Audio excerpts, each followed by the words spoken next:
Praise the Lord. Hallelujah. ഇന്ന ദിവസം മത്തായി 26:41 തിരുവചനത്തിലൂടെ ഈശോ നമ്മോട് സംസാരിക്കുകയാണ്. പ്രലോഭനത്തിൽ അകപ്പെടാതിരിക്കാൻ നിങ്ങൾ ഉണർന്നിരുന്ന് പ്രാർത്ഥിക്കുവിൻ. ആത്മാവ് സന്നദ്ധമെങ്കിലും ശരീരം ബലഹീനമാണ്.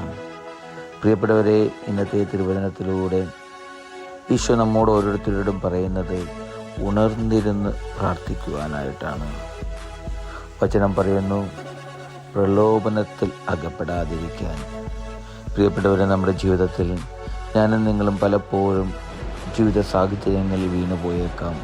പലപ്പോഴും പ്രലോഭനങ്ങൾ അകപ്പെടേണ്ട അവസ്ഥ നമ്മുടെ ജീവിതത്തിൽ നമുക്കുണ്ടായേക്കാം.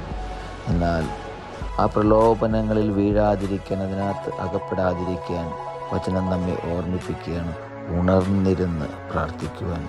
അതേ പ്രിയപ്പെട്ടവരെ, നമുക്ക് ഓരോരുത്തർക്കും സാധിക്കണം നമ്മുടെ ജീവിതത്തിൽ ഉണർന്നിരുന്ന് പ്രാർത്ഥിക്കുവാൻ, ഈശോയോട് കൂടെ ചേർന്നിരിക്കുവാൻ, അതിന് സമയം കണ്ടെത്തുവാൻ നമുക്ക് സാധിക്കണം.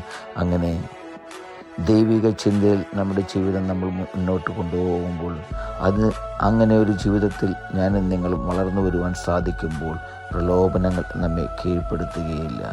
നമ്മുടെ ജീവിതത്തിൽ ആ പ്രലോഭനങ്ങളെ അതിജീവിക്കുവാനുള്ള ഏറ്റവും വലിയ ആയുധമാണ് പ്രിയപ്പെട്ടവരെ വചനം.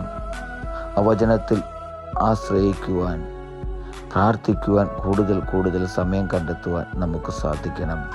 വചനം പറയുന്നത് എങ്ങനെയാണ്?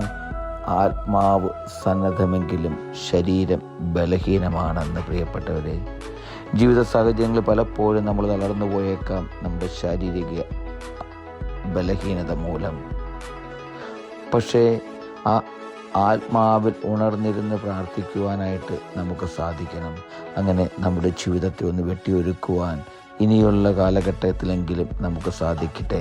അങ്ങനെ പ്രലോഭനങ്ങളിൽ നിന്നും ഒരു മോചനം നേടുവാൻ പ്രാർത്ഥന എന്ന ശക്തിയിലൂടെ നമുക്ക് ഓരോരുത്തർക്കും സാധിക്കട്ടെ. ഹല്ലേലൂയ. ആമേൻ.